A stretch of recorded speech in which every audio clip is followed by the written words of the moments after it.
Axşamın efirdə günün nəbzi proqramıdır. Bugünkü həmsöhbətimiz Mərkəzi Bankın İdarə Heyətinin sədri Elman Rüstəmovdur. Elman mənim, xoş gəlmisiniz. Xoş gəlmisiniz. Suallara keçməzdən əvvəl onu qeyd edeyim ki, tamaşaçılar 492-27-27 nömrəli telefona zəng vuraraq canlı efirdə söhbətə qoşula və Elman müəllimə müvafiq sualları ünvanlaya bilərlər. Elman müəllim, əvvəl ondan başlayaq ki, artıq 2014-cü il arxada qaldı. Bir qədər əvvəl Prezident İlham Əliyevin sədrliyi ilə Nazirlər Kabinetinin deməli geniş iclası keçirildi müşavirədə. 2014-cü ilə yekun vuruldu və 2015 üçün yəni niyyətlər, planlar açıqlandı. Gəlin əvvəl ondan başlayaq. 2014-cü ili biz necə başa vurduq? Əgər toplantıya qayıtsaq və Cənab Prezidentin sözləri də ifadə etsək, hesab edirəm ki, 2014-cü il Azərbaycanda dövlət quruculuğu, iqtisadi quruculuq istiqamətində ən uğurlu, yadda qalan illərdən biri olacaqdır. Və bu uğur həm də onunla əlaqədardır ki, biz dünyada nə baş verdiyini yaxşı bilirik. Biz mürəkkəb beynəlxalq fonu görürük və biz görürük ki, Azərbaycan iqtisadiyyatı məhz belə bir şəraitdə necə böyük bir inad, dayanıqlıq göstərir, öz inkişafını davam elətdirir. Bütün bunlar məhz möhtərəm cənab Prezidentin başçılığı ilə onun uzaq görən, düşünülmüş iqtisadi strategiyasının, həyata keçirilən dərin radikal iqtisadi islahatların məntiqi nəticəsi kimi ortaya çıxır. Əgər biz iqtisadi prosesin bütün komponentlərinə müraciət etsək, görərik ki, Azərbaycan bütün istiqamətlərdə, iqtisadi inkişafın bütün istiqamətlərində öz müvəffəqiyyətini qazanır. Biz bilirik ki, iqtisadi sağlamlığın ən başlıca göstərici iqtisadi artımdır. Ötən ildə də ümumiyyətcə 1998-ci ildən bəri bütün böhranın başlandığı dövrdən Azərbaycan iqtisadiyyatı artım nümayiş elətdirilir və bu artım ötən il 2,8% baş vermişdir və iqtisadiyyatımızın əsas drayverinə çevrilən qeyri-neft sektoru isə 7% artmışdır. Bütövlükdə qeyri-neft sektoru 1998-ci ildən bəri iqtisadiyyatımızın strukturunda 19% artıraraq 61%-ə çatdırmışdır. Əgər investisiya aktivliyinə gəlsək, biz bilirik ki, investisiya aktivliyi iqtisadiyyatın yenə də sağlamlığının ən vacib göstəricilərindən biridir. İqtisadiyyata böyük həcmdə həm daxili, həm də xarici investisiyalar cəlb olunmuşdur. Və biz bütövlükdə biz görürük ki, ölkədə iqtisadi aktivlik, investisiya aktivliyi olduqca yüksək səviyyədədir. Sənaye ilində bizim qeyri-neft sənayemiz 9%-dən, yəni ümumi iqtisadiyyatı da və bütövlükdə qeyri-neft sektorunda qabaqlayan artım tempi ilə artmışdır. 100 mindən çox iş yeri açılmışdır. Bu da möhtərəm Prezidentin siyasətinin ən başlıca istiqamətlərindən biridir. Əgər iqtisadi sabitlik göstəricilərinə baxsaq, bütövlükdə tarixçi ən aşağı inflyasiyalardan biri, dünyada ən aşağı inflyasiyalarından birinə nail olunmuşdur. Cəmsi 1,4% bir istehlak qiymətlərinin inflyasiya səbəbində artımının şahidi oluruq. Buna əlavə etsək, möhkəm valyutamızı, manatın sabitliyini bütövlükdə ölkədə ümumi makroiqtisadi mənzərə aydın olar. Bütövlükdə büdcə sabitliyi, ölkənin dövlətin üzərinə götürdüyü bütün sosial-iqtisadi öhdəliklərin yerinə yetirilməsi, aşağı dövlət borcu artıq mən qeyd elədim və s. Möhkəm xarici balansımız, beynəlxalq, mürəkkəbləşən beynəlxalq iqtisadi şəraitdə çox mühüm göstərici. Biz təxminən ötən ildə 11 milyard Amerika Birləşmiş Ştatları dolları həcmində tədqiq balansımızın profitini gözləyirik. Bu təxminən bizim ümumi daxili məhsulumuzun 15% həcmindədir. Valyuta ehtiyatlarımız təxminən 2%, 1,2 milyard artaraq ilin sonuna 51 milyarda, yəni ümumi daxili məhsulumuzun yenə də 70%-nə çatıbdır. Bütövlükdə bunlar onu göstərir ki, cənab Prezidentin sözləri də desək, bu beynəlxalq mürəkkəb fonda, tufanda Azərbaycan özünü sabitlik, sakitlik bir inkişaf adası kimi özünü təqdim edir. Makroiqtisadi sizin dediyiniz bu göstəricilər, yəni 2014-cü ilin göstəriciləri, amma biz qeyd elədik ki, 2015-ci il üçün də planlar müəyyənləşdirildi. Bu göstəricilər 2015-ci ilin hədəflərini yəni ki, mümkün eləyirmi, əlverişli eləyirmi o hədəflərə çatmağa? Təbii ki, mən qeyd elədim ki, böhranın başladığı 2008-ci ildən bəri Azərbaycanda iqtisadi inkişaf davam edir və elə bir il olmayıb ki, Azərbaycanda iqtisadi inkişaf baş tutmasın, baş verməsin. Növbəti ilə, artıq cari ilə 2015-ci ilə hədəflər daha da, xüsusilə iqtisadi artım üzrə daha da yüksəkdir. Daha da yüksəkdir və heç bir şübhə yoxdur ki, Azərbaycan həm iqtisadi inkişaf, həm də makroiqtisadi sabitlik sayəsində qoyulan hədəflərə tam nail olacaqdır. Neftin qiymətinin ucuzlaşması dövründə bu sabitliyi saxlamaq nəyin hesabına başa gəlir? Bunun üçün təbii ki, bir qədər yəqin ki, uzağa getmək lazımdır. Son 10 ildə ölkədə görülən işlər, aparılan islahatlar, yaradılmış maliyyə ehtiyatları və s. Bütövlükdə iqtisadi davranışda belə deyək, istənilən model olsun, ölkə modeli, müəssisə modeli, ailə modeli, iki davranış modeli göstərmək olar. Bunlardan biri siklikdir, o birisi kontrsiklikdir. Siklik odur ki, əgər sadə dildə desək, bir sıra başqa ölkələrin timsalında mən ad çəkmək istəmirəm təbii ki. Təbii ki, ehtiyat, əgər yaxşı yüksək qiymətlər, yüksək gəlir dövründə bu vəsaitlərin hamısını sərf edirlər və gələcəyə heç bir ehtiyatlar yaratmırlar. Kontrsiklik davranış tərzi ondan ibarətdir ki, dövlətimizin timsalında Azərbaycan neftin qiymətinin yuxarı olduğu illərdə bir daha qeyd etmək istəyirəm, çox əhəmiyyətli maliyyə yastığı yaratmışdır. Və bu maliyyə yastığı məhz ondan ibarətdir ki, onun əsas məqsədlərindən biri ondan ibarətdir ki, neftin qiyməti düşdüyü bir şəraitdə bütövlükdə öz xərclərini, özünün makroiqtisadi situasiyasını bir növ hamarlasın, bu vəsaitlərdən istifadə eləsin. Bizim kifayət qədər manevr imkanlarımız var və bu manevr imkanları imkan verir ki, cari ilin vəzifələrinin də yerinə yetirilməsinə, qarşımıza qoyulan vəzifələrin reallaşdırılmasına olduqca nisbən baxaq.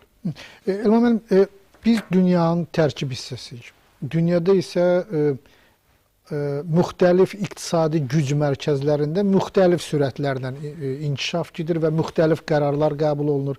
Amerika Birləşmiş Ştatlarında bir, Avropa İttifaqında bir başqa, Rusiya ilə bir başqa situasiyadır. Nə baş verir?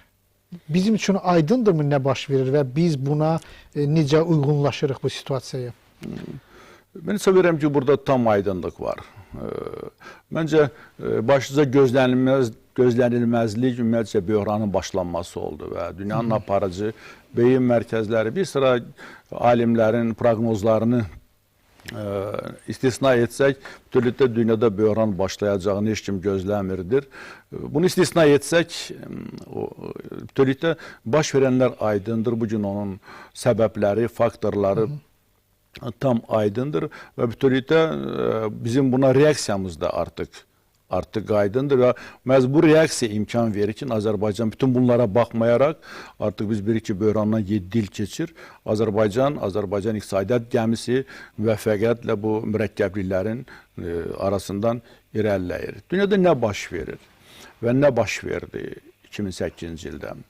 Bütövlükdə böhran ümumiyyətcə biz bilirik ki, iqtisadi inkişafın, bazar iqtisadiyyatının inkişafının məncə permanent xüsusiyyətlərindən biri.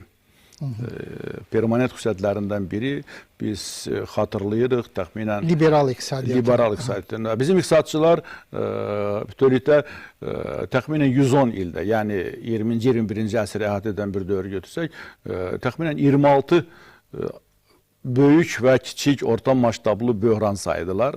Onun bir xronologiyasını yaradıblar. Lakin bunların içərisində ən mühümlərinə toxunsaq, keçən əsrdə 1930-cu ildə baş vermiş böyük depressiyanı göstərmək olar.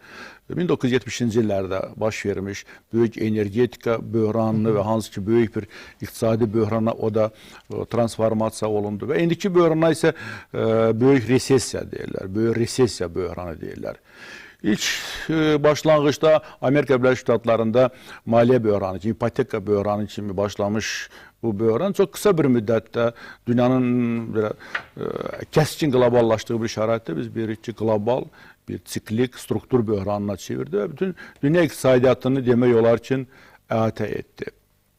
Bunun çox aspektləri var, siyasi aspektləri var, texnoloji aspektləri var, yəni yeni texnoloji uklada keçid aspektləri var, struktur aspektləri var. Təbii ki, belə bir verilişin formatı imkan vermir bunların hansına toxunaq, ancaq çox qısa siyasi aspektlərinə toxunmaq istəyirəm və bizim üçün də çox mühüm olan aspekti nədən ibarətdir? Bu güc mərkəzləri uzun müddət hesab edirəm ki, bu və ya digər formada daha az məsuliyyətli, belə yumşaq desək, makroiqtisadi siyasət həyata keçirdirlər, populist siyasət həyata keçirdirlər, həm büdcə siyasəti, həm monetar siyasət ona yönəldirdi ki, borclanma çoxalsın, həm əhalinin, həm korporasiyaların, həm dövlətin borc yükü həddindən artıq çoxalmışdır. Məsələn, bütövlükdə inkişaf etməkdə olan ölkələrin toplam borc yükü onların daxili məhsulunun 107%-nə bərabərdir. Amerika Birləşmiş Ştatlarında bu 97%, Avropa Avrozonasında 96%, Yaponiyada isə 250%-ə çatır. Yəni, dövlət borcunun ümumi daxili məhsula olan nisbəti. Təbii ki, bu iqtisadiyyatın siyasətə qurban verilməsidir, iqtisadiyyat qaydalarının, belə deyək. Mən hesab edirəm ki, belə deyirlər, yəni iqtisadi ədəbiyyatda buna deyirlər məsuliyyətsiz makroiqtisadi siyasət.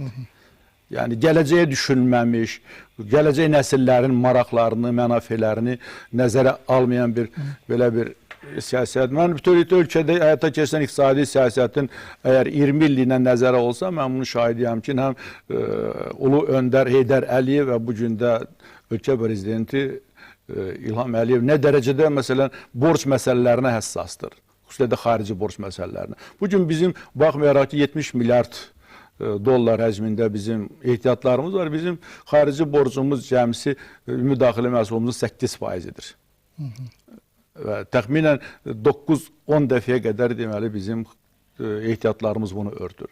Və nəticədə bu borc problemi bir gün partlamalıydı və partladı. Və bunun ilk siqnalı yenə də ipotekadan başladı, Amerika ipoteka bazarından başladı və yayılmağa başladı. Və artıq bütövlükdə bu qlobal iqtisadiyyatın bütün zəifliklərini ortaya qoydu. Həm struktur, həm bütövlükdə bu həm də üst-üstə düşdü, bayaq deyirəm, artıq yeni texnoloji uklada keçilməsi. Qlobalizasiya şəraitində əgər böyük depressiya nəzər salsaq, o tarixçəni bizim hamımız professional iqtisadçılar bilirlər.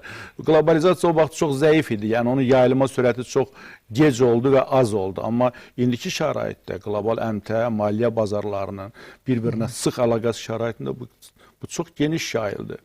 Və bütövlükdə bu günlərisi həmin ölkələr qrupunun daxilində və bütövlükdə həmin o güc mərkəzləri arasında yenidən balanslaşma və yenidən düzənləmə bir prosesi deyilən bir proses gedir. Bu proses çox ağırlı prosesdir və qiymətləndirmələrə görə həm də yenə də o tarixi təcrübədən görsənir ki, bu prosesi ən azı bir 10 il vaxt gedir və bu proses hesab edirəm ki, yolun çoxu keçilibdir, addımlar atılıbdır, siyasi addımlar atılıbdır. Lakin bu prosesin tam tənzimlənməsi yenə də biraz vaxt alacaq. Və bunun ən böyük nəticələrindən biri qlobal əmtəə bazarlarında baş verən hadisələrdir. Və Beynəlxalq Valyuta Fondunun qiymətləndirmələrinə görə qlobal əmtəə indeksləri bu son dövrdə, yəni bu 7 ildə təxminən 30% düşübdür. Metalın qiyməti düşübdür, hansı neftin qiymətinin həmişə əlaqədardır 17%, ərzağın qiyməti 6%-dən çox. Bu texnoloji inqilabın nəticəsindədir, yəni texnoloji inkişafların tələbin əhəmiyyətli. Yəni həm tələb azalır, ona görə ki, texnologiya yeniləşir. Yox, əsas başlıca olaraq tələbin aşağı düşməsi ilə həm Çin iqtisadiyyatında, həm Amerika iqtisadiyyatında, həm Avrozonada bütövlükdə iqtisadi artım templəri 2007-ci ildəkindən əhəmiyyətli dərəcədə aşağıdır. Təbii ki, bunlar əhəmiyyətli deməli bu güc mərkəzləri, iqtisadi mərkəzlər, həmin o əmtəələrin, birja əmtəələrin əhəmiyyətli istehlakçılarıdır. O cümlədən də enerji daşıyıcıların hansı ki qiymətlər 2 dəfədən çox aşağı düşübdür. Təbii ki, tələb faktoru bu qiymətlərin aşağı düşməsində mühüm rol oynayır. Həm də siz bu populist siyasətlə makroiqtisadiyyat arasındakı əlaqəni dediniz. Görünür bizə bu böhranın bizə transformasiya olmamasının bir səbəbi də odur. Bizim prezident hər dəfə vurğulayır ki, biz populist addımlar atmırıq. Azərbaycan heç populist siyasət həyata keçirtməyib. Çox mühüm bir məqama Bəzən başqalarını toxunmaq nümunə göstərirlər ki, məsələn, bu ölkədə belə bir addım atıldı, amma nəticəsi belə olur. Belə çox mühüm bir məqama toxunmaq istəyirəm, məsələn, bunu izah edən. Neftkarları əldə edəndə ölkədə çox ciddi diskussiya gedirdi və xüsusilə də beynəlxalq təşkilatlar da buna qoşulmuşdular və onların başlıca bizə tövsiyəsi ondan ibarətdir ki, pulların çox böyük bir həcmdə biz hamısını yığmalıyıq, saxlamalıyıq, xaricdə idarə etməliyik və bayaq dediyim məqsədlərə, yəni gələcək nəsillər üçün və s. saxlamalıyıq. Lakin o vaxt möhtərəm prezident çox cəsarətli bir strateji irəli qoydu.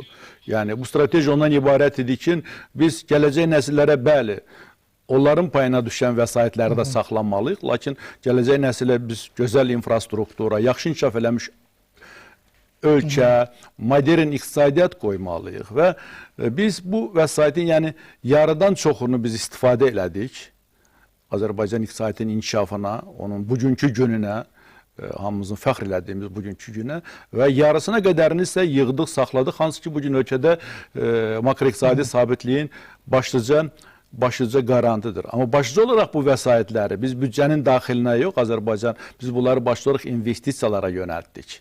Həm də bu həm də siyasi iradədir. Bu sadəcə ona görə ki, yəqin böyük qüvvələr vardı ki, bütün vəsaitləri xaricdə idarə etməkdən beynəlxalq təşkilatlar, gəlir götürmək istəyən qüvvələr var. İndi də var, yəni belə. Beynəlxalq təşkilatlar xüsusilə burada yenə deyirəm, çox belə konservativ mən deyərdim. Konservativ belə təkliflərindən çıxış edirlər, amma hesab edirəm ki, ən optimal qərar Cənab Prezident tərəfindən qəbul olundu. Yəni bu vəsaitlərdən həm effektli Azərbaycan iqtisadiyyatının həm bugünü, həm gələcəyi naminə istifadə olunması, həm də onun əhəmiyyətli dərəcədə yığılıb saxlanması bu çox məsuliyyətli bir siyasətidir yəni. Bu yastığı təmin etmək, qoruyub saxlamaq məsuliyyətli bir siyasətidir. İndi telefon zəngi var studiyamıza. Buyurun, biz sizi eşidirik. Salam aleyküm. Axşamınız xeyir. Axşamınız xeyir. Bakıdan sınav haberler. Allah verdiği manastırdım. Buyurun. Elman mənə bir sual vermək istedim. Mən özəl banklardan bir bankdan 2 dəfə də kredit götürürəm. Hətta 3-cü dəfə məcbur oldum, getdim götürdüm. Onlarda həddən artıq faiz çoxdur. 39-41% qədər çıxır. Bu nəyə əsaslanır? Bu faizi kim təyin edir? Bunu bank özü, özəl bank özü təyin edir. Yoxsa bu səbəbini bilmək istəyirdim. Çox sağ olun. Efirdə qalın, xahiş edirəm. Buyurun. Buyurun Elman müəllim. Mövcud qanunvericiliyə görə, bank qanunvericiliyə görə faiz dərəcəsi müştəri ilə, deməli, kredit verən arasında, deməli, kredit müqaviləsi ilə tənzimlənir və banklar tam şəkildə bu faiz dərəcəsini müəyyənləşdirəndə sərbəstdirlər. Yəqin ki, istehlak kreditlərindən gedir söhbət. Mən belə başa düşürəm. İstehlak kreditlərindən gedir və çox zamanda istehlak kreditlərinin çox spesifik bir forması olan, ümumiyyətcə heç bir bunu nəyə məqsəd göstərilmədən, yəni buna deyirlər ki, insanların özünün əlinə verilən bir kredit deyirlər. Yəni soruşulmadan kimə verilir. Bu kreditlər yüksək faizlərlə verilir bizdə olan məlumatlara görə də banklar tərəfindən. Çünki onlardan heç bir təminat tələb olunmur bax müştərilərdən. Burada heç bir bürokratiya, yəni sənədlər, gəlir mənbəyləri və s. göstərir. Risk həddindən artıq risk böyükdür və yəni obyektiv olaraq demək istəyirəm ki, beynəlxalq praktikada da belə kreditlər, yəni kredit kartlarına verilən kreditlər, yəni zənglə verilən kreditlər var. Sadəcə olaraq zəng edirsən, banker sənə kredit verir. Bunlar çox yüksək faizlərlə verilir. Lakin biz bu problemanı bilirik. Yəqin ki, bu çox mühüm iqtisadiyyatımızda olan çox mühüm problemlərdən biridir və biz banklarla aktiv dialoqduyuq. Əgər bütövlükdə kredit faizlərinə qayıtsaq, bütövlükdə biznes kreditləri, hansı ki, bankların portfelinin təxminən 75%-dən çoxunu təşkil edir. Onlar üzrə faiz dərəcələri əhəmiyyətli dərəcədə aşağıdır. 10-12% və biz son 3-4 ildə bunun aktiv aşağı düşdüyünü görürük. O ki qaldı, istehlak kreditlərinə problemin biz bilirik və banklarla çox aktiv dialoqduyuq bu sahədə də, bu istiqamətdə də. Amma banklar bunda sərbəstlikləri var. Bankların sərbəstlikləri var. Siz deyir ki, bu müştəri ilə bankın münasibətidir. Yəni. Bilirsiniz, burada bəzən belə bir çağırışlar gəlir ki, gəliz dövlət bunu aktiv tənzimləsin. Bəli, mən demək istəyirəm ki, bir sıra ölkələr var, orada qanunvericiliklə faiz dərəcələrini yuxarı hədləri müəyyənləşdirir. Lakin o ölkələrdən də qanunvericiliklə depozit faizlərinin yuxarı həcmi deməli müəyyənləşdirilir və haliyə deyilir ki, sən hansı faizlərdən yuxarı olmayaraq öz vəsaitlərini banklarda yerləşdirməlisiniz. Mən bunun qanuni tərəflərini, yəni bizim qanunvericiliklərimizə, yəni ali qanunvericiliyə uyğunluq tərəfini qoyuram kənara, amma sadəcə olaraq iqtisadçı kimi bunun başqa praktikasından danışmaq istəyirəm. Həmin ölkələrdə nə baş verir? Bütövlükdə pullar açıq bankaçılıqdan gizli bankaçılıq, kölgə bankaçılığına gedirlər. Sələmçilik inkişaf edir. Və bu sələmçilik çox ciddi bir problemdir, yəni kölgə bankaçılığı. Çünki burada dövlətin nəzarəti tam zəifləyir. Həm kredit alanların, həm əmanət qoyulan insanların hüquqları tam açıqdır. Çünki bunlar mövcud qanunvericiliklə baş vermir. Bizim xatirimizdə yəqin ki, aldama olanda məhkəməyə vermək mümkün deyil. Təbii ki, Vahid Bank, Mərhəmət Bank kimi, yəni yeni tariximizdən olan hadisələr yadımızdadır. Biz bütövlükdə bu bazarın iqtisadi yolla tənzimlənməsinin tərəfdarıyıq. Hər hansı bir legal yolla tənzimlənməsinin tərəfdarıyıq. Elman müəllim, neft sürətlə ucuzlaşdı. Hamı üçün bu gözlənilməz idi. Sizcə səbəb nədir? Yəni səbəbin başa düşülməsi çox vacibdir ki, sonraki tənzimləməyə imkan olsun.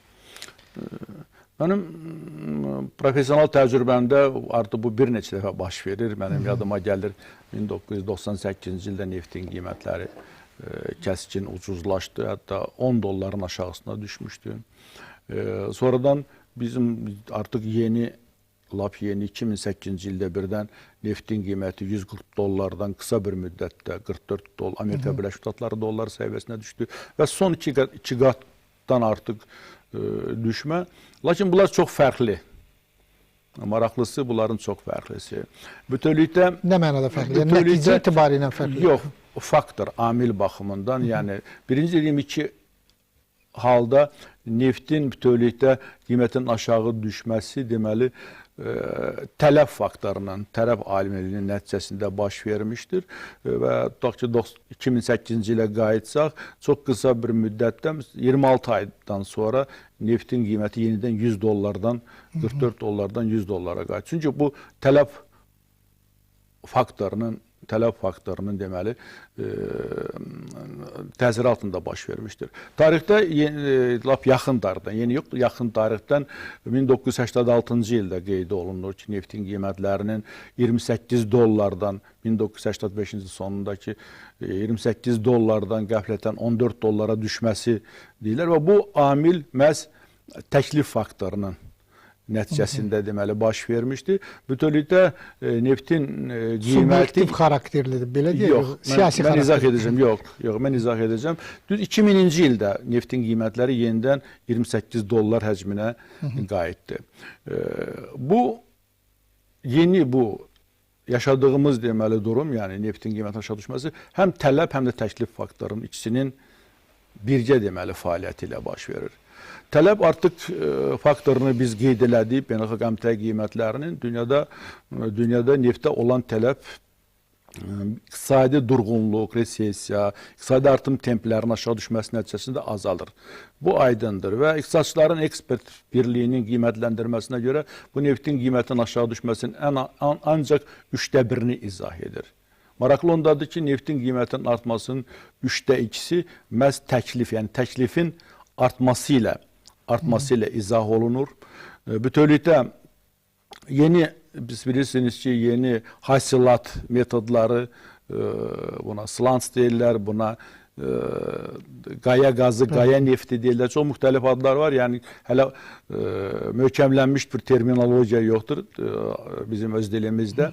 Bu təklifin artması, digər tərəfdən bir sıra yeni oyunçuların deməli yaranması, hansı ki, tutaq ki, İraq, Liviya, hansı ki, yeni yox, köhnə oyunçular hansı ki, öz neft hasilatlarını, keçmiş neft hasilatlarını bərpa etməyə çalışırlar, bazar mövqelərini bərpa etməyə çalışırlar. Bütövlükdə OPEC-in payı dünya gündəlik neft təklifi 91,5 milyon 92,7 milyon barel idi. Tələb isə 91,5-dir. 1,2 milyon deməli təklif tələbi üstəlir. Bu o qədər də çox deyil. Təxminən 1,3%-dir. Lakin bütövlükdə təklifin tələbdən üstün olması neftin qiymətlərinin aşağı düşməsinin əsas səbəblərindən biridir. OPEC bazarı tənzimlədən imtina etdi. Biz bir qiymət müharibəsinin şahidi oluruq. Bunun əsas deməli məqsədləri bütövlükdə bu yenə də qeyd eləmək istəyirəm. Neft ümumiyyətlə hesab olunur ki, dünyadan böyük biznesdir. Bu biznes deməli, əgər nefti qiymətinin keçən ilki orta $100 qiymətini götürsək, bunun həcmini hesablamaq çox asandır.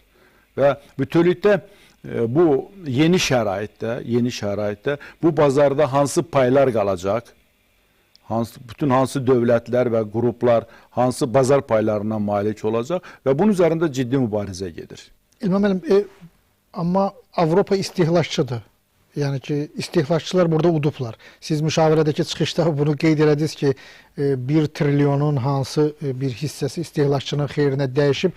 Amma onda bizim kimi Avropadan bir çox malları ithal eləyənlər, ithal ucuzlaşmalıdır. Avtomobil və yaxud başqa Avropada, yəni neft idxalçılarının ixrac etdikləri məhsullar ucuzlaşmalıdır. Bu proses görünürmü və bunun Azərbaycana, ümumiyyətlə bizim kimi ölkələrə bir xeyri ola bilərmi?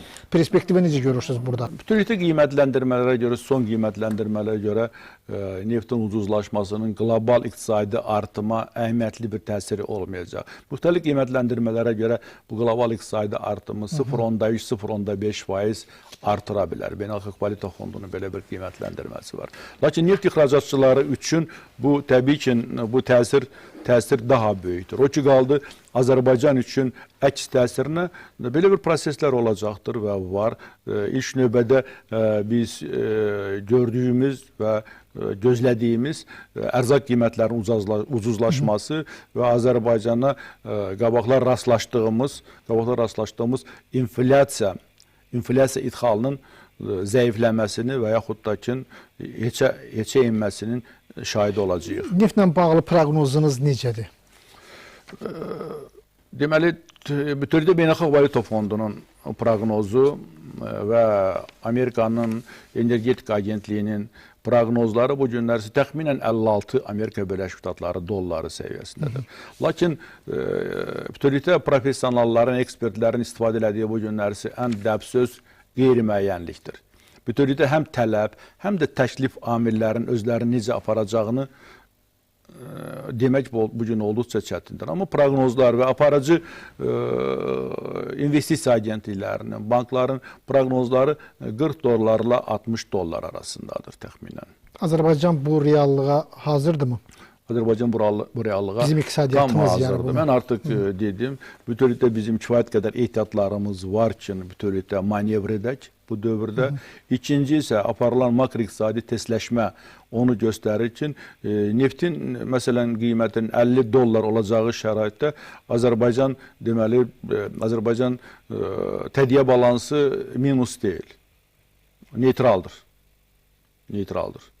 Ona görə də stres testləşmə göstərir ki, Azərbaycan iqtisadiyyatı tam şəkildə uzun müddət neftin qiymətinin aşağı olduğu şəraitdə həm yaşaya bilər, həm inkişaf edə bilər. Həm də yəqin uğur ondadır ki, əvvəlki dövrdə infrastruktura investisiyalar qoyulub və bu qutarıb demək olar ki, əsas istiqamətlər üzrə. Bəli, cənab prezident özünün Rusiya televiziyasına olan müsahibəsində bunu artıq qeyd elədi ki, biz əsas işlərimizi görüb qutarmışıq.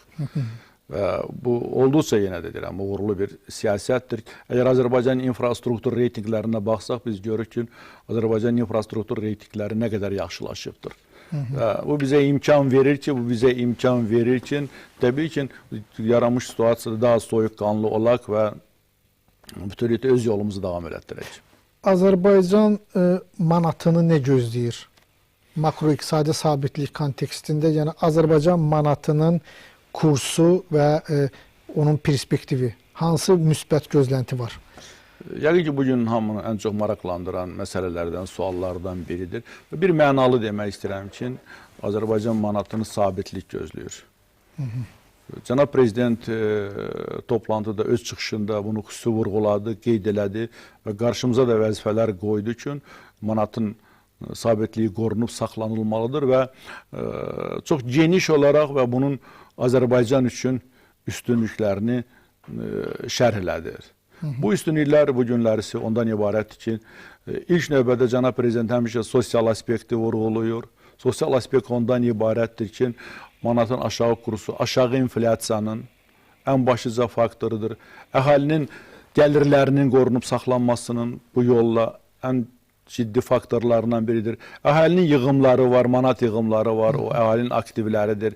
Onların qorunub saxlanması, onun xarici valyutada, xarici dönərli valyutada bütövlükdə dəyərdən düşməsinin qarşısını alınmalıdır. Təkcə söhbət əmanətlərdən getmir. Ümumiyyətlə əhalinin aktivlərinin qorunub saxlanmasının ən başlıca amillərindən biridir. Bütövlükdə iqtisadiyyat üçün, milli iqtisadiyyat üçün onun qeyd elədi ki, ölkənin investisiya cazibəliyinin, ölkənin yüksək beynəlxalq reytinqlərinin çox vacib amillərindən biridir. Ölkənin müəyyən, deməli, az da olsa, məsələn, maliyyə sektorunun ilk növbədə borclarının ağırlaşmasının qarşısını alınır. Dövlət üçün isə, əgər axırıncı dövləti götürsək, dövlət üçün manatın sabitliyi, bütün bu faktorlarda hamısını nəzərə almaq üçün, çünki həm əhali, həm dövlət həm əhalinin, həm müəssisələrin, korporasiyaların qayğısına qalır. Bütövlükdə dövlət büdcəsinin sabitliyinin, bütövlükdə dövlət büdcəsindən maliyyələşdirilən sosial xərclərin, pensiyaların indeksləşdirilməməsi, yəni kurs dəyişikliyi biz bilirik ki, avtomatik olaraq inflyasiya spiralına gətirib çıxarır.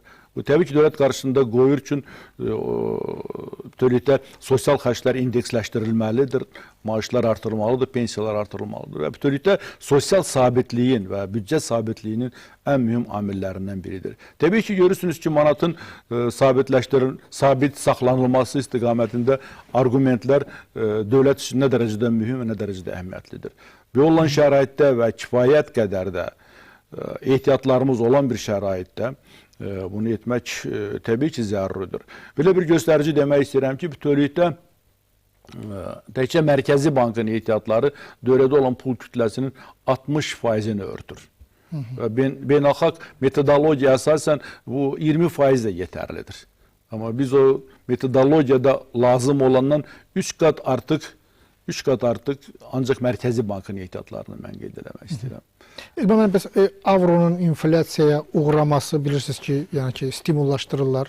Tələbi stimullaşdırmaq üçün avro inflyasiyaya məruz qalır. Belə bir situasiyada Türkiyədə də, yəni ki, lirə inflyasiyaya məruz qalır, Yaponiyada da yen.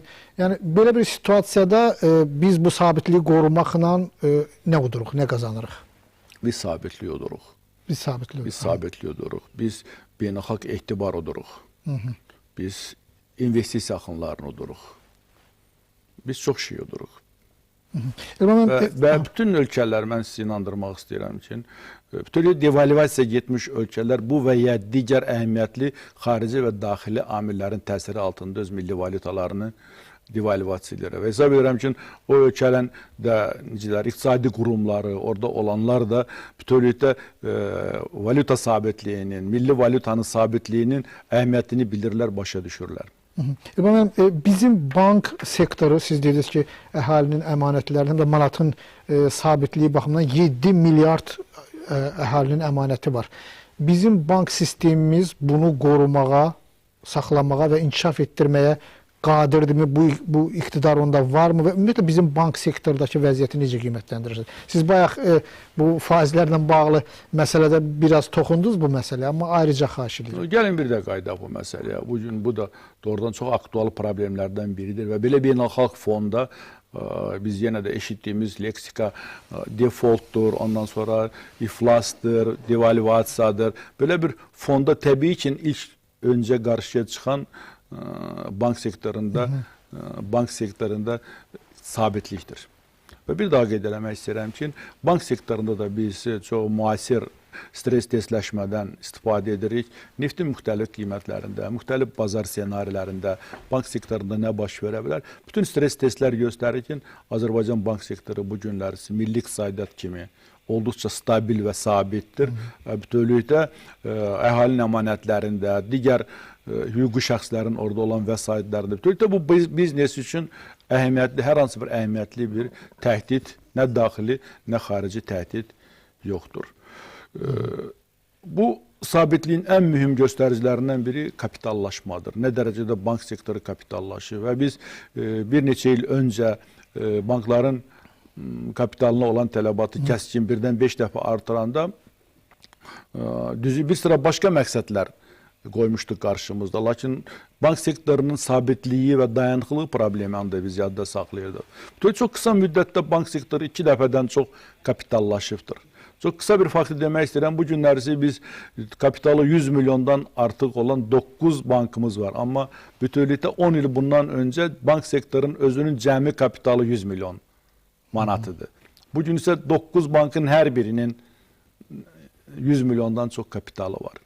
Və bu ciddi kapital buferi var. Belə beynəlxalq praktikada çox mühüm bir göstərici var, kapitalın adekvatlığı. Yəni bankların özlərinin verdikləri belə deyək, kreditlər deyək, yəni sadə dildə onların kapitalına olan nisbəti, daha doğrusu aktivlərdən gedir söhbət. Bu Azərbaycanda təxminən 20%-ə çatıb. Beynəlxalq norma 8%-dir. Beynəlxalq normadan 12% yuxarı deməli bizim sabitlik belə buferimiz var, belə də sabitlik yastığımız var. Bu günlərisi dayanıqlıq baxımından Azərbaycan bank sektoru olduqca dayanıqlıdır və sabitdir və inkişaf edir və iqtisadi, əgər onun ikinci funksiyasına, yəni maliyyə araçılığı, vasitəçiliyi funksiyasına gəlsə, iqtisadiyyatı maliyyələşdirmə funksiyasına gəlsə isə, iqtisadi artımı qabaqlayan templərlə bu funksiyanı yerinə yetirir. Əgər biz baxsaq görürük ki, bütövlükdə ötən ildə də bank sektorunda iqtisadi artım, kredit partisi həm aktivlərin, həm də kreditlərin artım 18-19%-ə qədər çatıbdır. Biz yadınızdasa dedik ki, qeyri-neft sektorunda artımımız 7% olubdur cəmi. Bir neçə dəfə qabaqlayan artım var. Bunun hesabına iqtisadiyyatın maliyyə dərinliyi deyən bir göstərici var. Yəni bütövlükdə bank sektorunun aktivlərinin bizim ümumi daxili məhsulu olan göstərici, qeyri-neft məhsulu olan məhsulumuz bu əhəmiyyətli dərəcədə artmışdır son illərdə. Çünki belə bir qabaqlama bütövlükdə biz 10 il ərzində bunun şahidi oluruq. Bir sıra toplantıda toxunulan məsələlərə, bilirsiniz ki, bir müddət öncə cənab prezident banklara müraciətlə daha çox real sektoru, bizim növbəti sualımız ondan bağlı. Real sektora kreditlərin verilməsi, bu necə mümkün olar və bu faiz dərəcələrinin aşağı salınmasını da nəzərdə tuturmu? Nəzərdə tutur. Biz isə bilirik ki, bankları hiss elətdirdilər, cənab prezidentin çağırışının həssaslığı keçən illərsi nümayiş elətdirdilər və belə bir həssaslıq həmişə var. Bütövlükdə yəqin ki, bu günlərdə bizim bank sektoru ilə toplantımız olacaqdır. Biz onları da eşidəcəyik. Onlar hansı məsələləri qoyurlar. Hesab edirik ki, bütövlükdə buna əməl etmək üçün, yəni bu müraciətə və biz onu bir çox mühüm bir çağırış kimi qəbul edirik cənab prezidentin dilindən. Hesab edirik ki, bunun üçün kifayət qədər imkanları var. Və bunun üçün biz həm bizim görəcəyimiz işləri var, həm də bank sektorunun görəcəyi işləri var. Sadəcə olaraq biz bu məsələni çox aktiv kommunikasiya edəcəyik, dialoq edəcəyik. Dialoqda biz onları narahat edən məsələlər nədir? Bu günlərisi nədən ibarətdir? Onları aydınlaşdırmağa çalışırıq. Bunların bir sırası artıq məlumdur. Mən artıq toplantıda çıxışımda demişdim. Bu günlərisi bütövlükdə Azərbaycanda bankların cəlb etdikləri pullar olduqca bahalıdır. Əmanətlər üzrə orta faiz 2013-cü ildə təxminən 9,6%-dir və son məlumatlara görə artıq 9%-ə düşübdür. Banklar 9%-lə bazardan deməli əmanət cəlb edirlər və mən artıq yenə də toplantıda demişdim, keçən 2013-cü ildə banklar bütövlükdə əhaliyə yarım milyard manatdan çox əmanət faizi ödəyiblər. Eğer bankların mənfəətliyinə baxsaq, yəni onunla müqayisə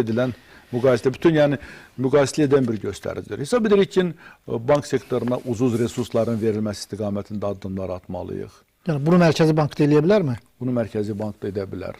Bunu Mərkəzi Bank. İstiqrazların alınması və sair başqa variant. Bəli, beynəlxalq praktikada artıq bu günlər yaxşı məlum olan və bir sıra Avropa İttifaqında belə. Bəli, həm Avropa İttifaqında, həm federal ehtiyatlar sisteminin, həm Yaponiya Bankının etdiyi işləri biz də etməliyik. Amma burada çox mühüm məsələlərdən biri ondan ibarət ki, biz bunları elə ehtiyatla etməliyik ki, ölkədə iqtisadi stabillik, yəni qarşımızda qoyulan başlıca vəzifənin reallaşdırılmasına toxunmadan, onun üçün problem yaratmadan etməliyik. Yəni manatın sabitliyi, aşağı inflyasiya başlıca prioritetlərdir və bu prioritetləri nəzərdən qaçırmadan bütövlükdə iqtisadi artıma, iqtisadi məşğulluğa, o cümlədən də real sektora, ipotekaya verilən kreditləri artırmaq üçün hansı imkanlar var? Bu imkanlar araşdırılır. Elman müəllim, başa düşürəm ki, bu çətindir. Siz dediniz ki, hələ bu müzakirə olunacaq, dialoq olacaq banklarla. Amma hər halda, xahiş edirəm, tamaşaçılar da bunu qəti fikir kimi qəbul eləməsinlər.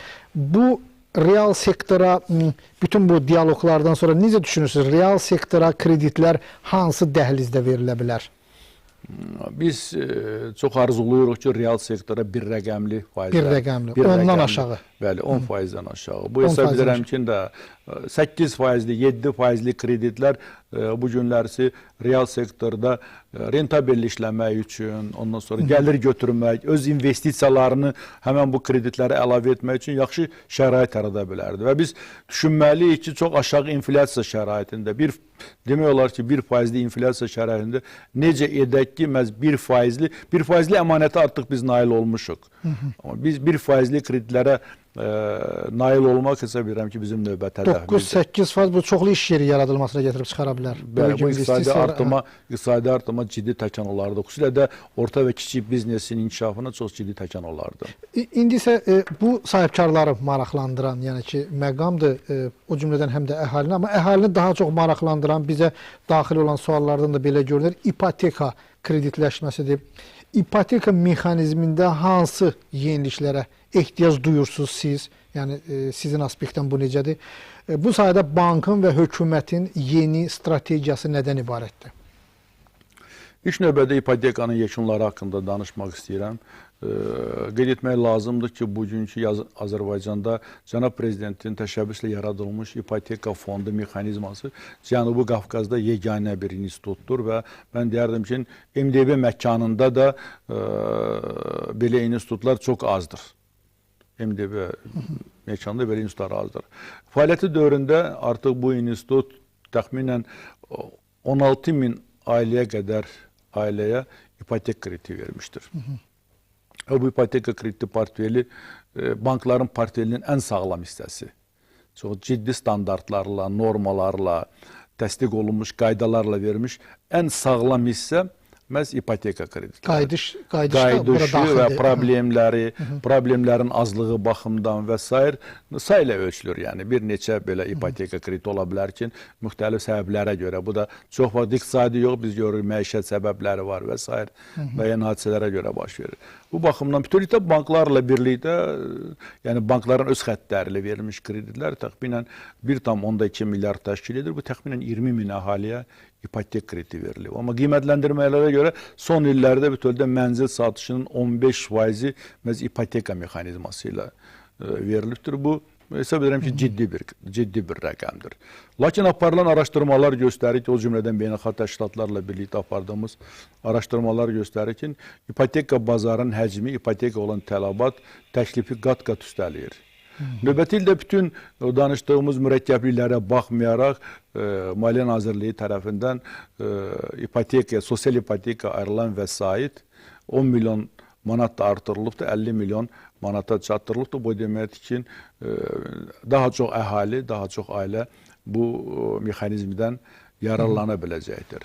Lakin əlavə nə işlər görmək olar? Və burada iki kontekstə ayırmaq lazımdır. Sosial kontekst bu olduqca ciddidir. Biz bilirik ki, sosial rifahın ən mühüm komponentlərindən biri, ən mühümü bəlkə də insanların mənzillə olan tələbatın ödənilməsidir. Bu günlərisi necə deyərlər, kritik olaraq həm insanlar həm işlə təmin olunublar.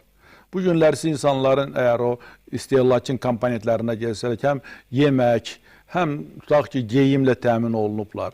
Lakin insanlar sosial rifah baxımından onların ən çox arzuladığı məsələlərdən biri mənzildir.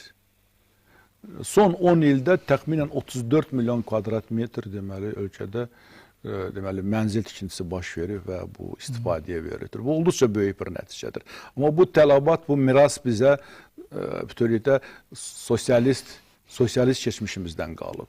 Hamının yaxşı yadındadır ki, insanlar 20 illərlə, 30 illərlə mənzil növbəsində durdu və bu ödənilməmiş, buna deyirlər təxirə salınmış tələbatdır. Yəni oradan gələn bir tələbatdır və bu tələbatı necə ödəmək olar? İpoteka çox mühüm bir, necə deyərlər, bu mexanizmdir və bunun həm də iqtisadi tərəf ondan ibarətdir ki, bu son 10 ildə bütövlükdə çox böyük həcmdə, çox böyük inkişaf eləmiş tikinti infrastrukturası yaradılıbdır, tikinti sənayesi yaradılıbdır. Bütövlükdə ipotekanın inkişafı, onun maliyyələşdirilməsi, bütövlükdə bizim hesablamalarımıza görə ipotekaya qoyulan 1 manat vəsait kənar sahələrdə 5 manata qədər əlavə deməli investisiyalara və inkişafa səbəb olur. Buna deyirlər iqtisadi multiplikator. 1-in 5-ə nisbətində. Və biz bu yolla biz tikintini, xüsusilə də mənzil tikintisini çox mühüm iqtisadi driverə çevirə bilərik və bu qeyri-neft sektorunun artımına çox mühüm yardım verə bilər. Bizim yeni ipoteka strategiyamız var. Bizim çox aktiv olaraq Maliyyə Nazirliyi rəhbərliyi ilə, həmkarlarımla aktiv fəal məsləhətləşmələrimiz gedir. Biz hesab edirik ki, təbii ki, bu məsələ hökumətdə müzakirə olunandan sonra biz müəyyən təkliflərlə çıxacağıq.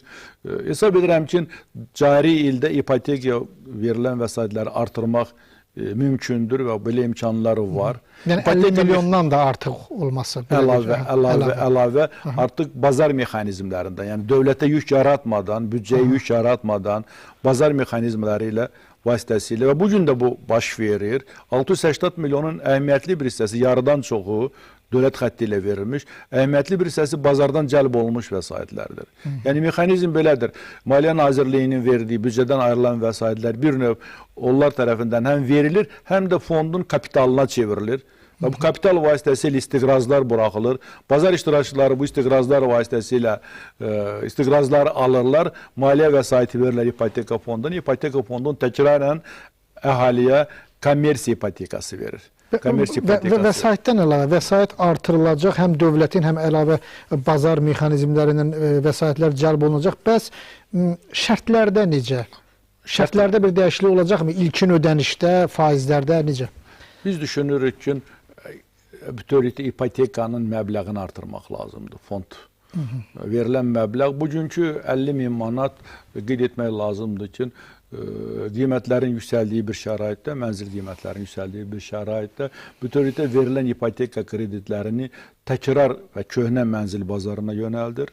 Biz hesab edirik ki, əhəmiyyətli surətdə bu vəsaiti artırmaq lazımdır. Xüsusilə də kommersiya ipotekasında, o cümlədən mən hesab edirəm, hətta sosial ipotekada da artırmaq lazımdır ki, və əhali deməli bu vəsait vasitəsilə daha komfortlu, yeni tikintilərə deməli, yeni tikintilərdən ev ala bilsin və bizim məqsədimiz də ondan ibarətdir ki, bütövlükdə məhz belə yönəlmiş ipoteka, yeni tikintiyə yönəlmiş ipoteka iqtisadi artıma təkan və dəstək verir.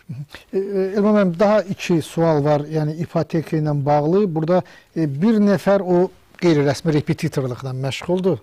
Yəni ki, o düşünür ki, hansı bir yol tapıla bilərmi ki, o yəni ki, legallaşdırsın öz gəlirini və ipoteka krediti alsın? Yəqin ki, onun gəlirləri bütövlükdə ipotekanı almaq üçün kifayət eləmir. Biz ipotekanı sağlam... Legal gəliri kifayət eləmir. Mən məsləhət görərdim ki, o qeyri-legal gəlirlərini legallaşdırsın. Bəs kənd yerlərinə necə? İpotekanın kənd regionuna, kəndə getməsinin perspektivi necədir? Biz bu haqda düşünürük. Təbii ki, biz düşünürük ki, istənilən maliyyə xidmətinə çıxış hər bir yerdə olmalıdır. Məsələn, biz Naxçıvanda artıq ipoteka kreditlərin verilməsinə başlamışıq. Bu bizim ilk addımımızdır, regionlara çıxışımızdır və bu müvəffəqiyyətli bir təcrübədir. O ki, qaldı kənd yerlərində burada müəyyən bazar münasibətləri yetişməlidir. İlk növbədə əmlak bazarı, əmlakın qeydiyyatı, əmlakın satılma perspektivləri. Biz çox istəyirik, bizə müraciətlər olur. Biz sizə bilirik ki, ayrılıq olmamalıdır belə də. Kəndlə şəhər arasında ayrılıq olmamalıdır. Bu istiqamətlərdə biz düşünürük. Lakin bütövlükdə kompleks islahatların nəticəsi kimi ortaya çıxmalıdır. Elman müəllim, siz dediniz ki, ipoteka, yəni ipotekaya daha əlavə maliyyə vəsaiti, həm dövlətin, həm bazar mexanizmlərindən maliyyənin cəlb olunması, xüsusilə də dövlətin maliyyəsinin. Xüsusilə də bazar. Çünki bu günlərsə mən parlamentə çıxışında dedim ki, bu məsələni dövlətin üzərinə qoymaq olmaz. Bütün dünyada ipoteka, bazar mexanizmləri vasitəsilə. Sadəcə olaraq bizim dövlətin, necə deyirlər, sosial dövlətin sosial üzü deyirlər. Sosial üzü və sosial, necə deyirlər, məsuliyyəti nəticəsində bizdə bu xarakterli kreditlər verilir. Başlıca olaraq biz dövlət olaraq bazar mexanizmlərindən istifadə etmək üçün dövlət və xüsusi bölmə partnyorluğu əsasında bu sistemi inkişaf elətdirməlidir. Siz müşavirədə monetar genişlənmə haqqında danışdınız. Yəni ki, bunun yollarının tapılması haqqında danışdınız, monetar genişlənmənin. Bu ipoteka maliyyələşdirilməsinin artırılmasını bunun tərkib hissəsidirmi? Bu ilə monetar genişlənmədir, yoxsa? Məz ilə bu monetar. Buna müxtəlif adlar deyirlər, beynəlxalq praktikada kəmiyyət yumşaldılması deyirlər. Amma monetar kəmiyyət yumşaldılması. Yəni, bütövlükdə daha yumşaq monetar siyasətdə keçid. Hesab edirəm ki, mən bu vaxt artıq dedim və şərtlərini də dedim. Bu mümkündür və hesab edirəm ki, və lazımdır. Lakin bütövlükdə qeyri-dönərli valyutası olan ölkələrdə belə monetar genişlənmə hökmən bütövlükdə Mərkəzi Bankın başlıca mandatı, yəni qiymətlərin sabitliyi, inflyasiya, o cümlədə manatın sabitliyinin qorunması kimi indiki şəraitdə çox mühüm olan bir vəzifəni yerinə yetirməsi kontekstində baxılmalıdır. Elman müəllim, çox unikal bir sərəncam oldu. Yəni ki, prezidentin müəllimlərin əmək haqlarının artırılması ilə bağlı. Yəni, bu sosial bir aktdır, müəllimlərin əmək haqqının artırılması. Eyni zamanda həm də monetar genişlənməyə makroiqtisadi faktor da ola bilər. 30 min nəfərin əmək haqqının artırılması. Nə düşünürsünüz? Bu da sizin dediyiniz monetar genişlənməyə hansısa bir töhfəsini verir, yoxsa sırf sosial aksiya kimi baxırsınız buna? Bu olduqca mən deyərdim ki, siyasi baxımdan olduqca innovativ, bir novator bir gedişiydi və belə bir addımıdır və çox uzağa hədəflənmiş bir addımdır. Təbii ki, onun cari sosial effekti də var. Təbii ki, onun monetar effekti də var, onun tələbin canlanması və s. Lakin mənim üçün başlıca məsələ burada bütövlükdə yeni iqtisadi fəlsəfiyə, yeni iqtisadi paradigmaya keçidin hazırlanması baxımından mənim üçün çox önəmlidir. Mən vaxtilə ölkədə yeni təhsil strategiyasının hazırlanmasında iştirak etmişdim. Hansı ki, cənab prezident tərəfindən o təsdiq olunubdur və bu günlərdə onun reallaşdırılması proqraması da və yol xəritəsi də imzalandı. Yəni, strateji baxımdan, taktik baxımdan hər şey aydındır, amma strateji baxımdan onu demək istəyirəm ki, bu çox uzağa düşünülmüş bir addımdır. Bütövlükdə yeni iqtisadi artım modelində, yeni paradigmada bütövlükdə insan kapitalı başlıca rol oynayacaq. Sosial müdafiə ilə liberal iqtisadi rıçaqların çox unikal bir uzlaşması, yəni belə bir... Belə də demək olar, amma mən ona sırf bütövlükdə həm də yenə deyirəm, taktiki aydındır və bunlar olduqca önəmlidir. Böyük bir müəllimlər ordusunun deməli, sosial vəziyyəti yaxşılaşır. Bazara, makroiqtisadi baxımdan bazara əlavə vəsaitlər çıxacaq, tələbat, istehlak artacaq, müxtəlif sahələrdə bu alıcılıq qabiliyyəti yüksəlir, bəli. Amma strateji baxımdan isə həmin o strategiya baxımından bütövlükdə biz araşdırmalar göstərir ki, bütövlükdə müəllim faktoru, müəllimlərin sosial vəziyyəti bütövlükdə ən yaxşı təhsil sistemi, təhsil islahatının ən mühüm elementidir və biz orada dünyanın ən yaxşı təhsil sistemlərini araşdıranda Finlandiyanın təcrübəsini, Cənub Koreyanın, Singapurun belə bir məşhur bir kəlama və sloqan deyirlər. Ona rast gəldik ki, heç bir ölkənin təhsil sistemasının səviyyəsi onun müəllimlərinin təhsil səviyyəsindən yuxarı ola bilməz. Yəni müəllim bütövlükdə təhsil sistemasının aparıcı figurudur. Cənab Prezident bununla da insan kapitalına, müəllimlərə verdiyi qiymət, dəyər, yəni ölkədə yeni insan kapitalı formalaşdırılması strategiyası istiqamətində atdığı ardıcıl addımlardan biridir və bunun çox uzağa gedən strateji nəticələr ola biləcəkdir. Çünki bütövlükdə ölkənin gələcək rəqabət qabiliyyəti məhz onunla ölçüləcək ki, ölkədə hansı bir insan kapitalı var. Əgər ölkə gəlib 10 min dollar adam başına düşən məhsulla buna çatırsa, bundan sonraki rəqabət bu gəlib ona çıxardır ki, bütövlükdə əmək iş qüvvəsinin dəyəri həddindən artır və sən artıq kasıblarla, kasıb dövlətlərlə bu sahədə rəqabət apara bilməzsən. Orada olduqca aşağı əmək haqqıları var, başqa xərclər var və bütövlükdə daha varlı dövlətlərlə rəqabət aparmaq qabiliyyətində olmalısan. Bunun üçün çox ciddi innovasiya potensialın olmalıdır. Bunun üçün çox ciddi insan kapitalının olmalıdır. Bunun üçün ən azı xaricdən gətirilən müasir texnologiyaları biz gördüyümüz Malayziyanın, Singapurun, digər ölkələrin təcrübəsində xaricdən gətirilmiş texnoloji yenilikləri qəbul etmək potensialının olmalıdır. Bu isə insan kapitalıdır. Sizcə 5 faktordan, iqtisadi faktordan ən mühümü insan resursudur. Məncə belə. Yəni beynəlxalq praktikada inkişaf eləmiş dövlətlərinin milli sərvətlərinin tərkibinə biz baxırıq. Burada onların milli sərvətləri 75-80%-ni bütövlükdə təhsil, texnologiya və insan kapitalı təşkil edir. Mən bu suala indi keçməyə bilmərəm. Mərkəzi bank icması ilə birlikdə Biləsuvar rayonunda təhsil layihəsi həyata keçirir. Söhbət Milli Qəhrəman Mübariz İbrahimov adına Biləsuvar liseyindən gedir. Bu TQDK-nın da məlumatlarından görür. Bu nəticələr çox uğurludur. Hətta Azərbaycanın ən yüksək səviyyəli universitetlərinə ADA-ya bu liseydən xeyli şagirdlər, məzunlar qəbul olunublar. Nədir onun unikallığı? Sadəcə olaraq bu təhsil strategiyası ilə məşğul olanda belə bir ideya yarandı ki, pilot olaraq bunun əsas ideyalarını praktikada yoxlamaq. Və belə bir məktəbin yaradılmasına biz kömək etdik və məktəb bir neçə ildir fəaliyyət göstərir. 12 dəfə məzunları olubdur, təxminən 64 nəfər və 64 nəfərin 64-ü də çox müxtəlif ölkənin aparıcı ali məktəblərinə 100% qəbul olunublar. O cümlədən də bu illərisi 41 nəfər qəbul olundu. Onlardan 7-si qeyd elədiyiniz kimi Azərbaycan Dövlət Diplomatiya Akademiyasına, ondan sonra Azərbaycan Dövlət Universitetinə, TİMB Universitetinə.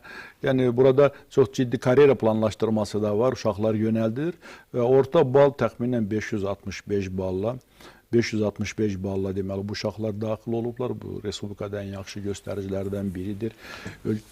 Buradan onların 2 prezident təqaüdçüsü var. Cənab Prezident tərəfindən təqaüdlə mükafatlandırılıbdır. 2 fənn müəllimi respublika müsabiqəsində 1-ci yeri tutdu. Kimya, biologiya. Yəni bu günlərsi məktəbin müəyyən nəticələri var. Amma mənim üçün ən başlıca nəticə təhsil strategiyasında bu gün reallaşdırılan artıq yol xəritəsi artıq təsdiq olunmuş təhsil strategiyasının işlənməsi və bir də ki, çox mühüm məsələlərdən biri hansı müddətdə təhsildə irəliləyişlərə nail olmaq mümkündür. Belə bir diskussiya vardı ki, bu çox uzun müddətlidir. Bu doğrudan da təhsildə alınan nəticələr uzun müddət tələb edə bilir. Biz oxuduq ki, orada başqa ölkələrin timsalında ən azı 5 il, 6 il lazımdır və məhz bu 4-5 ilin ərzində biz gördük ki, bu model çalışır. Bu model nədən ibarətdir? Bu model yenə də müəllim, yaxşı motivasiya olunmuş müəllim, həm maddi, həm də mənəvi motivasiya olunmuş müəllim. Bu yaxşı menecmentdir. yaxşı məktəbi düzgün idarə etməkdir. Bilirsiniz ki, bu illərsə ADA-da çox müxtəlif xarakterli menecer, sosial sahənin menecerləri yaradılır. Yəni məktəb bir müəssisə kimi idarə olunmalıdır. Onun məqsədləri qoyulmalıdır, strateji planları olmalıdır. Və yaxşı infrastrukturası, təbii ki, məktəbin çox yaxşı infrastruktur olmalıdır. Onun çox müasir İKT texnologiyasını tətbiq edilən həm sinif otaqları olmalıdır, başqa cəhətlər olmalıdır.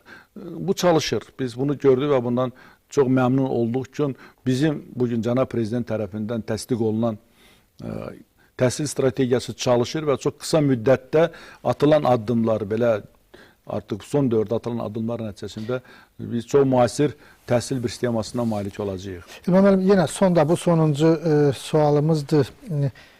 Son müşavirədə Prezident İlham Əliyev növbəti dövr üçün inkişaf modelinin əsas prinsiplərini qeyd elədi. Bu prinsiplər, bu proqramın bir müddəaları idi növbəti dövr üçün. Siz onu öz aspektinizdən, yəni prezidentin elan etdiyi bu proqramı haqqında nə düşünürsünüz, onu necə şərh edirsiniz və yenə makroiqtisadi sabitlik baxımından, yəni manatın kursu ilə bağlı məsələlərə xahiş edirəm, yəni ki, makroiqtisadi göstəriciləri Azərbaycanın bundan sonraki dövrdə necə olacaq? Mən toplantıda çıxışında qeyd etdim. Bütövlükdə istənilən siyasətin, istənilən iqtisadi strategiyanın və paradigmanın altında möhkəm ictimai, siyasi və sosial iqtisadi sabitlik dayanmalıdır, makroiqtisadi sabitlik dayanmalıdır. Bu ən birinci şərtdir. Biz bir sıra ölkələrin timsalında görürük ki, bu harada çalışır və bu olmayanda nəyə görə bu islahatları həyata keçirmək mümkün olmur. O ki, qaldı yeni iqtisadi strategiya, yeni paradigmaya, onun artıq perimetrləri görsənilir və bilirsiniz, heç bir vaxt, yəni bu model belə deyil ki, bir model özünü qutarır, sonra ikinci bir model başlayır. Yox, bunlar bir-birinin tərkibində yaranır.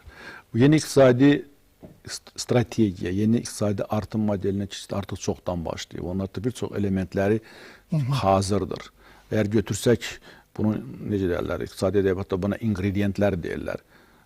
Bunun əgər müasir infrastruktura, müasir iqtisadi artımın ən mühüm elementlərindən biridir. Biz artıq dedik ki, infrastruktur quruculuğu sahəsində nə qədər böyük işlər görülüb. Müasir yollar, enerji təchizatı, su təchizatı və s. və s. Müasir informasiya texnologiyaları, infrastrukturası bu günlərisi olduqca müasirdir. Biz təhsildən danışdıq çox, bu günlərisi qəribə də olsa, təhsildən çox danışdıq. Təhsilin inkişafı, insan kapitalının inkişafı, regionlar, gələcək beynəlxalq rəqabət qabiliyyətliyimizin çox mühüm elementləridir. Müasir institutlar, məhsuldar institutlar, bu günlərisi Asan Xidmətinin timsalında innovasiya deməli, çox mühüm innovasiya, Azərbaycan brendi, bütövlükdə elektron hökumətə keçid, Doing Business xətti ilə biznes mühitin yaxşılaşdırılması istiqamətində görülən tədbirlər, institusional mühit, institusional islahatlar istiqamətində çox mühüm addımlardır. Digər istiqamətlərdə investisiyalar, bank sektorunun inkişafı, bank sektorunun bütövlükdə iqtisadi artımı maliyyələşdirən başlıca instituta çevrilməsi, sistema çevrilməsi istiqamətində. Ərzaq istehsal, ərzaq təhlükəsizliyi. Və digər məsələlər. Növbəti dövr üçün makroiqtisadi sabitliyin əsası qeyri-neft sektorunun 55% olmasını prezident qeyd edir ki, bu əsas, yəni ki, dayanıqlığı təmin edən arqumentdir. Biz gələcəyə sonda demək istəyirəm, çox nikbin baxırıq. Bütün baş verən proseslərə baxmayaraq, mürəkkəb xarici fona baxmayaraq, Azərbaycan dövləti, müstəqil Azərbaycan dövləti cənab prezidentin rəhbərliyi altında gələcəyə inamla baxır və bu günlərisi bizim qarşımızda duran başlıca vəzifə iqtisadi inkişaf, iqtisadi artım dinamikasını itirməmək, belə bir konvergensiya deyilən bir söz var. Biz son 10 ildə, yəni fərqin ləğv olunması, inkişaf eləmiş dünya ilə arada olan fərqi iqtisadi göstəricilərimizlə əhəmiyyətli azaltmışıq. Qarşıda cənab prezident tərəfindən qoyulan qarşıda başlıca vəzifə inkişaf eləmiş dövlətlər klubuna daxil olmaqdır. Və bunun üçün Azərbaycanda bütün şərait var. biz gələcəyə nikbinliklə baxırıq və heç bir şübhə ola bilməz ki, həm makroiqtisadi sabitliyin qorunub saxlanılması və qarşımızda qoyulan bu əzəmətli vəzifələrin yerinə yetirilməsi istiqamətində lazım olan bütün işlər görüləcəkdir. Azərbaycana növbəti ildə də, növbəti dövrdə də investisiya qoymaq lazımdır, mümkündür, bu rentabellidir, beləmi? Və bütün bu bizim söhbətimizdən o görsənir ki, Azərbaycan bütövlükdə investisiya üçün, beynəlxalq investisiyalar üçün, necə deyirlər, o çox yaxşı isti limanlardan biridir. Bu günlərisi dünya xarici investisiya bazarı 1,6 trilyon Amerika Birləşmiş Ştatları dollarıdır. Və biz bu investisiyalardan istifadə edirik və hesab edirəm ki, daha fəal, daha təkidli istifadə eləməliyik. Təşəkkür edirəm.